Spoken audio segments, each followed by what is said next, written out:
It was a tragedy that struck at the very heart of Austin.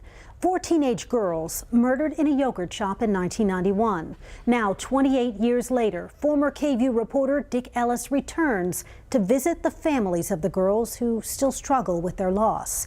Tonight, the second part of our Crime Files series on the yogurt shop murders.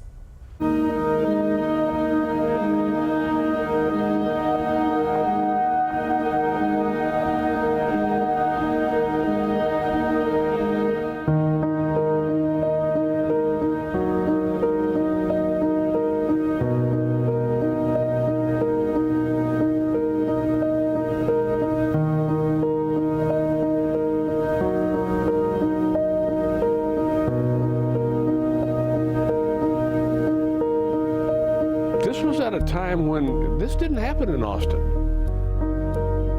These were children.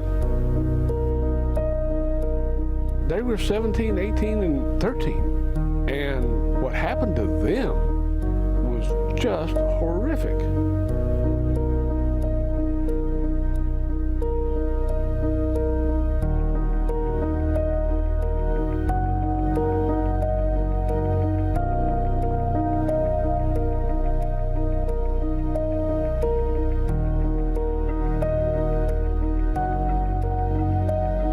These girls were really beautiful girls.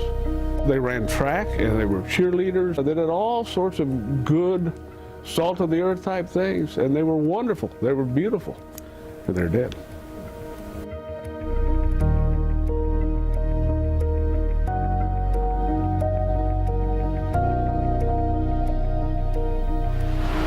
A backyard wedding in 1989. It was here at her mother's wedding that most of what little home video there is of Eliza Thomas was taken. Cutting up in front of the camera, or some quiet time with mom on the couch, are some of the few video memories there are of 17-year-old Eliza. Eliza wanted to be a model, and she loved country and western music and dancing. I guess the thing that I miss the very most is when she and her friend Michelle would go out dancing. And Michelle would come over and they'd spend about an hour or so getting ready, you know, and then they had this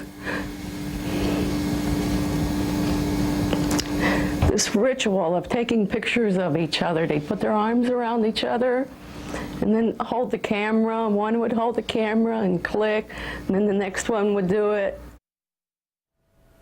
I can't believe the level of their desperation, wanting to know who did this, and their desperation wanting not to believe that their daughters had been killed. You know, Barbara, now Ayers Wilson, lost her entire heritage, both of her daughters.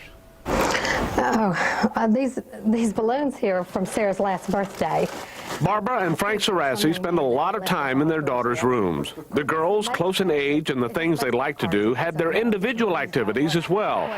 Jennifer and Sarah shared a passion, FFA, raising sheep. And the funny thing is, they really just love those animals in the first and second place because they just love them. We have pictures of them just kissing them on the face and nose to nose with these lambs. They're so funny. Gosh, they're funny. As a matter of fact, this is Jennifer's pin from the yogurt store for her uniform. I didn't even know that was here. We had a herd yesterday that ran through 40 deer. Just wow. Past, yeah, there's lots of deer. Wow. Oh my goodness, they're so beautiful too. So what do you want people to know about Barbara today? That I'm well, you know, that God's blessed me and He's given me 7 grandchildren, and I'm good. I'm really, really good. Jennifer and Sarah are always with me, and I think that I've made the best of the worst situation, I think. You know, I may be wrong, but I think I've made the best of the worst situation. If there was ever anyone who was nearly born in the saddle, it was Amy Ayers. Raised on ranches in Cleburne and Jacksboro, Amy was a little self-conscious about being a cowgirl when her family moved to Austin in 1985. What does this room reflect of her? Well, I think it shows you some of her interests. George Strait, he's on every wall here in the room. She was an animal lover. She really loved cats, and horses were probably her favorite of the animal. We're suffering, every day.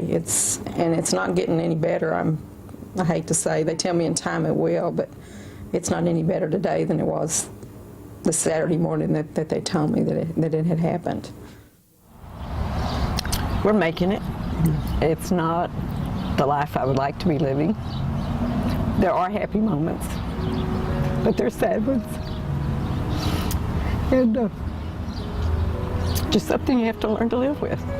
And this is the hand that we were dealt, and they are not going to take anything else from me. I've got 2 grandkids, a son and a daughter-in-law that keep me going. If it wasn't for them, I don't know where I'd be, but we're making it. We've come a long ways. We've always had a good marriage, and I can't say that this has damaged it in any way. If anything, it's made us stronger together.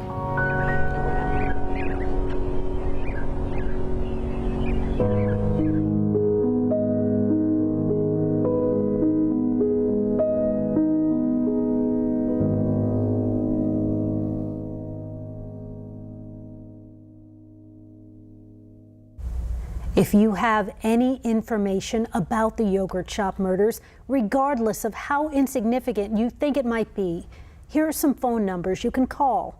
You can remain anonymous. Both of those numbers are on your screen. We'll have them on our website, kvue.com.